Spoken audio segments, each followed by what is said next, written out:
Hello बच्चों, कैसे हैं आप लोग। आशा करते हैं आप सभी लोग स्वस्थ होंगे, सुरक्षित होंगे। तो आइए आज हम अपनी पाठ्यपुस्तक वसंत भाग 3 का चौथा पाठ आरंभ करते हैं। पाठ का नाम है दीवानों की हस्ती। इस कविता के कवि हैं भगवती चरण वर्मा। हस्ती अर्थात जीवन, जिंदगी। दीवाना ऐसे लोगों को कहा गया है जिनका व्यक्तित्व अत्यंत ही आकर्षक होता है, उनका स्वभाव बहुत ही मधुर होता है, उनका व्यवहार बहुत अच्छा होता है। उनके व्यवहार से उनके आसपास के लोग प्रसन्न रहते हैं, या हम दूसरे शब्दों में कह सकते हैं बेफिक्र या मस्त मौला, बिल्कुल खुले विचारों वाला व्यक्ति। दीवाना अर्थात मस्त मौला या बिल्कुल खुले विचारों वाला व्यक्ति।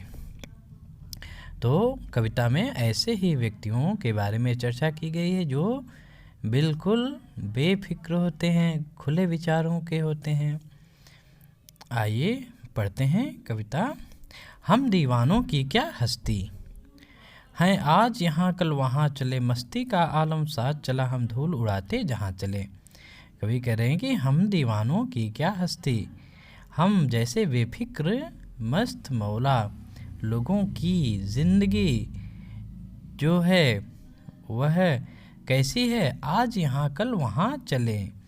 ऐसे लोगों की ज़िंदगी का कोई ठिकाना नहीं है, हम आज हैं कल कहीं और होंगे। मस्ती का आलम साथ चला, हम जहाँ भी जाते हैं मस्ती का आलम अपने साथ लेकर चले जाते हैं। अर्थात हम जहाँ भी जाते हैं वहाँ का वातावरण प्रसन्नचित्त हो जाता है, वहाँ का माहौल खुशनुमा हो जाता है। हम धूल उड़ाते जहाँ चले, धरती के जिस भाग से भी हम गुजरते हैं वहाँ का वातावरण अत्यंत अच्छा हो जाता है, वहाँ के लोग प्रसन्न हो जाते हैं। आए बनकर उल्लास भी, हम जब आते हैं जहाँ भी हम जाते हैं, आए बनकर उल्लास भी, वहाँ के लोग खुश हो जाते हैं। उल्लास अर्थात खुशी, जहाँ भी जाते हैं वहाँ के लोग खुश हो जाते हैं, आंसू बनकर बह चले भी। और जब वहाँ से विदा लेते हैं, जिन लोगों के बीच में जाते हैं हम वे लोग खुश हो जाते हैं, उन्हें अत्यंत खुशी मिलती है। लेकिन जब हम उनसे विदा लेते हैं तो आंसू बनकर बह चले अभी, उनकी आंखों में आंसू होते हैं, अर्थात हमसे विछड़ते समय वे दुखी हो जाते हैं। सब कहते ही रह गए अरे, सबके मुंह से यही निकलता है, सब यही कहते हैं, सब कहते ही रह गए अरे, तुम कैसे आए कहाँ चले। सब यही कहते हैं कि आप अभी इतना जल्दी कहाँ चल दिए, इतना जल्दी हमसे दूर क्यों जा रहे हैं। किस ओर चले यह मत पूछो, हम जैसे बेफिक्र लोग किस ओर चले यह मत पूछो। कहाँ किस तरफ जा रहे हैं यह शायद हमें भी नहीं मालूम, चलना है बस इसलिए चले, क्योंकि हमारी ज़िंदगी का, हमारे जीवन का एक लक्ष्य है चलना, इसलिए हम चल रहे हैं। जग से उनका कुछ लिए चले, जग को अपना कुछ दिए चले। संसार से जो कुछ भी अच्छा मिलता है, संसार में इस दुनिया में जो कुछ भी अच्छा मिलता है उसे हम ग्रहण करते हुए चलते हैं। जग को अपना कुछ दिए चले, और हम जिसके लिए कुछ कर सकते हैं उसके लिए कुछ करने का प्रयास करते हैं।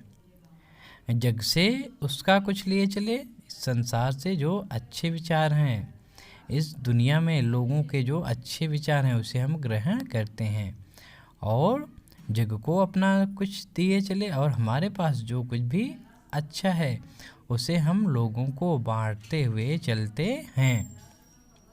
दो बात कही दो बात सुनी, कुछ हंसे और फिर कुछ रोए। जहाँ भी जब भी हम लोगों से मिलते हैं अपनी बात को उनसे कहते हैं, उनकी बात को सुनते हैं, कुछ हंसे और फिर कुछ रोए। लोगों में खुशियाँ बांटते हुए चलते हैं और लोगों के दुख में दुख लोगों के दुख को भी बांटने का हम काम करते हैं। कुछ हंसे और फिर कुछ रोए, उनके खुशी में खुश होते हैं, उनके दुख को बांटने का प्रयास करते हैं। छक्कर सुख दुख के घूंटों को हम एक भाव से पिए चले। हमारे जीवन में चाहे जैसी भी स्थिति आए, सुख या दुख, कहते हैं कि जीवन में सुख और दुख समान रूप से आते हैं। तो हमारे जीवन में सुख हो या दुख हो, हमारे जीवन जीने का अंदाज हमेशा एक जैसा होता है, हमारे मन का भाव हमेशा एक जैसा होता है। धन्यवाद। अब शेष कविता अगले वीडियो में।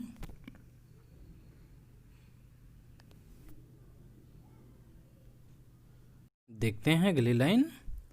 हम भिखमंगों की दुनिया में स्वच्छंद लुटाकर प्यार चले, हम एक निशानी सिर पर ले असफलता का भार चले।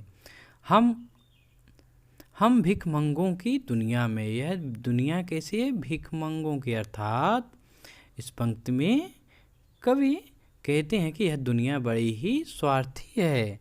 लोग स्वार्थ में इतने अंधे हैं कि बस भिखमंगों की तरह सबसे कुछ न कुछ मांगते ही रहते हैं। स्वच्छंद लुटाकर प्यार चले, मगर कवि स्वार्थी नहीं है, इसलिए उन्होंने इस स्वार्थी दुनिया पर बिना किसी शर्त के अपना अनमोल प्यार लुटाया है। स्वच्छंद लुटाकर प्यार चले, बिना किसी शर्त के, बिना किसी स्वार्थ के इस दुनिया पर अपना अनमोल प्यार लुटाते हुए चलते हैं। हम एक निशानी सिर पर ले असफलता का भार चले। उर अर्थात हृदय। कवि कह रहे हैं कि लोगों को प्यार बांटने का खूबसूरत एहसास हमेशा उनके दिल में रहता है। ले असफलता का भार चले। आगे कवि कहते हैं कि वे जीवन में कई बार असफल भी हुए हैं और उन्होंने हार का सामना भी किया है, लेकिन वे कभी अपनी नाकामी या असफलता से निराश नहीं हुए। अब अपना और पराया क्या, कह रहे हैं कि अब अपना और पराया क्या, आबाद रहें रुकने वाले, हम स्वयं बंधे थे और स्वयं हम अपने बंधन तोड़ चले। अगली पंक्ति में कहते हैं कवि कि अब अपना और पराया क्या, कह रहे हैं कि उनके लिए दुनिया में कोई भी अपना या पराया नहीं है, अर्थात उनके लिए सभी एक समान है। आबाद रहें रुकने वाले अर्थात जो एक मंजिल पाकर वहीं ठहर जाना चाहते हैं। कवि ने उन्हें भी सुखी और आबाद रहने का आशीर्वाद दिया है। हम स्वयं बंधे थे और स्वयं हम अपने बंधन तोड़ चले, मगर कवि खुद एक जगह बंधकर नहीं रहना चाहते हैं, इसलिए उन्होंने सभी सांसारिक बंधन तोड़ दिए हैं और वो अब अपने चुने हुए मार्ग पर आगे बढ़ते जा रहे हैं। वे अब इसी में खुश और संतुष्ट हैं। अब अपना और पराया क्या, अर्थात कवि कह रहे हैं कि मेरे लिए सभी लोग बराबर हैं, अपने और पराये सभी लोग बराबर हैं, सभी लोग एक जैसे हैं।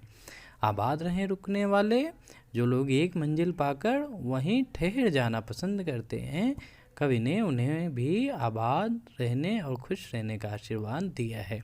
हम स्वयं बंधे थे और स्वयं कह रहे हैं कि हम अपनी मर्जी के मालिक हैं। हम अपने बंधन में स्वयं बंधे कर रहना चाहते हैं या अपने बंधन से मुक्त होना भी जानते हैं। इसलिए कवि कहने का तात्पर्य है कि कवि खुद एक जगह बंधकर नहीं रहना चाहते हैं, इसलिए उन्होंने सभी सांसारिक बंधन से मुक्ति पा ली है। अब वह अपने चुने हुए मार्ग पर आगे बढ़ते जा रहे हैं और वे इसी में खुश और संतुष्ट हैं। धन्यवाद और आपका दिन शुभ हो।